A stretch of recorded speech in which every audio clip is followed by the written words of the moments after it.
ನಮ್ಮ ಪೊಲೀಸರು ತಾಕತ್ತಿನಿಂದಿದ್ದಾರೆ, ಎಲ್ಲವನ್ನೂ ನಿಭಾಯಿಸ್ತಾರೆ ನಮ್ಮ ಪೊಲೀಸ್ನವರು. ಅವ್ರನ್ನ ಫ್ರೀ ಆಗಿ ಬಿಟ್ಬಿಡಿ.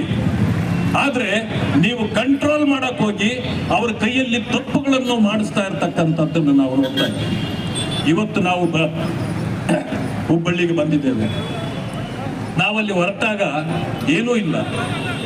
ಈಚೆ ಬಂದ ತಕ್ಷಣ ನೋಡ್ತೇವೆ, ಆಗಲೇ ಯಾವ ಮಹಿಳೆಗೆ ನೀವು ವಿವಸ್ತ್ರಗೊಳಿಸಿ ಈ ರಾಷ್ಟ್ರದ ಜನರು ತಲೆ ತಗ್ಗಿಸುವಂತೆ ಮಾಡಿದ್ರು, ಅದೇ ಒಂದು ವಿಡಿಯೋ ಹರಿದಾಡ್ತಾ ಇದೆ ಈಗ. ನಾನು ನೋಡಿದೆ, ನನಗೆ ಬಹಳ ಆಶ್ಚರ್ಯ ಆಯ್ತು. ಆ ಮಹಿಳೆ ಬಂದು ನಮ್ಮ ಪಕ್ಷಕ್ಕೆ ಬಂದು 2 ವರ್ಷ ಅಥವಾ 1.5 ವರ್ಷ ಆಗಿರ್ಬೇಕು.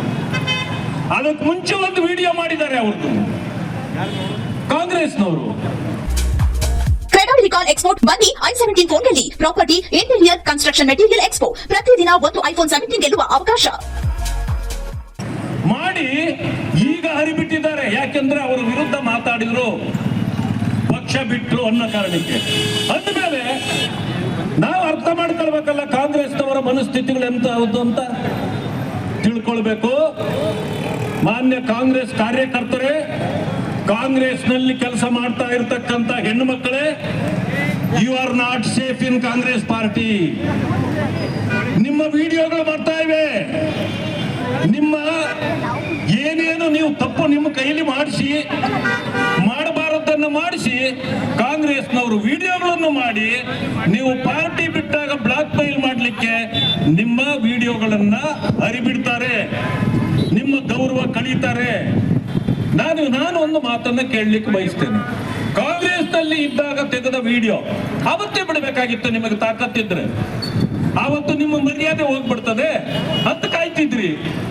ಇವತ್ತು ನಿಮ್ಮ ವಿರುದ್ಧವಾಗಿ ಅವರು ಮಾತಾಡಿದ್ರು ಅಂತಲೂ ಮತ್ತು ನಿಮ್ಮ ಪಕ್ಷ ತೊರೆದು ಬಂದಿದ್ದಾರೆ ಅನ್ನೋ ಕಾರಣಕ್ಕೆ ಕಂಪ್ಲೇಂಟ್ ಕೊಟ್ರಿ. 3-4 ದಿವಸದಲ್ಲಿ 4-5 FIR. ಏನ್ರಿ ಇದು? ಏನೋ ಆಗಿತ್ತು ಅಂತ. ನಿಮ್ಮ ಜೊತೆಯಲ್ಲಿದ್ದಾಗ ಏನು ಮಾಡಿದ್ರು ಸರಿ, ನಿಮ್ಮ ಜೊತೆ ಬಿಟ್ಟು ಹೋದ್ಮೇಲೆ ಅದೆಲ್ಲ ತಪ್ಪ. ಅವ್ರು ಮಾಡಿಸಿದಾರೋ ನೀವೇ ಚೆಕ್ ಮಾಡ್ಕೊಳ್ಳಿ. ನೀವು ನಾಳೆ ಬೇಸರ ಆಗಿ ಏನಾದ್ರೂ ಕಾಂಗ್ರೆಸ್ ಬಿಟ್ರೆ ನಿಮ್ಮ ವಿಡಿಯೋಗಳು ಬೀದಿಯಲ್ಲಿ ಹರಿದಾಡುತ್ತಲೇ ಬಿಡ್ತಾರೆ. ಆ ಕಾರಣದಿಂದ ಇವತ್ತು ನೀವು ಎಚ್ಚರಿಕೆಯಿಂದ ಇರಿ. ಮೊದಲು ಕಾಂಗ್ರೆಸ್ ಬಿಡಿ. ಕಾಂಗ್ರೆಸ್ನಲ್ಲೇ ಹೆಣ್ಣು ಮಕ್ಕಳು ಇದ್ರೆ ನಿಮ್ದು ಯಾವ್ಯಾವ ವಿಡಿಯೋ ಯಾವ್ಯಾವ ಟೈಮ್ನಲ್ಲಿ ಮಾಡ್ಕೊಂಡಿದ್ದಾರೋ ಅದನ್ನು ಕೂಡ ಸ್ವಲ್ಪ ಎಚ್ಚರಿಕೆಯಿಂದ ಪರಿಶೀಲನೆ ಮಾಡ್ಕೊಳ್ಳಿ. ಒಂದು. ಎರಡನೇ ವಿಷಯ ನಿಮ್ಗೆ ಹೇಳಲಿಕ್ಕೆ ಬಯಸ್ತೇನೆ. ಇವತ್ತು ಇಲ್ಲಿ ಏನಾಗಿದೆ, ಕೌನ್ಸಿಲರ್ ಕಂಪ್ಲೇಂಟ್ ಕೊಟ್ರು. ಅವ್ರು ಮಾಡಿದ ಅನಾಹುತಕ್ಕೆ ನೀವು ಅವರನ್ನ ಅರೆಸ್ಟ್ ಮಾಡಿದ್ದೀರಿ. ಅದು ಇನ್ವೆಸ್ಟಿಗೇಷನ್ ಆಗ್ಲಿ.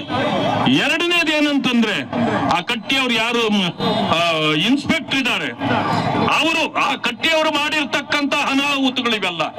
ಅದರಿಂದ ಕಟ್ಟಿನೋ ಒಟ್ಟಿಗೆ ಅವರನ್ನ ಮೊದಲು ಸಸ್ಪೆಂಡ್ ಮಾಡಬೇಕು. ನೀವು ಟ್ರಾನ್ಸ್ಫರ್ ಮಾಡಿದ್ರಿ ಏನ್ರಿ, ಆ ಮನೆಯಿಂದ ತೆಗೆದು ಈ ಮನೆಗೆ ಬಿಟ್ರೆ ಶಿಕ್ಷೆ ಆಯ್ತು ಅದು. ಆದ್ರಿಂದ ಅವರನ್ನ ತಕ್ಷಣಕ್ಕೆ ಸರ್ಕಾರ ಸಸ್ಪೆಂಡ್ ಮಾಡಬೇಕು.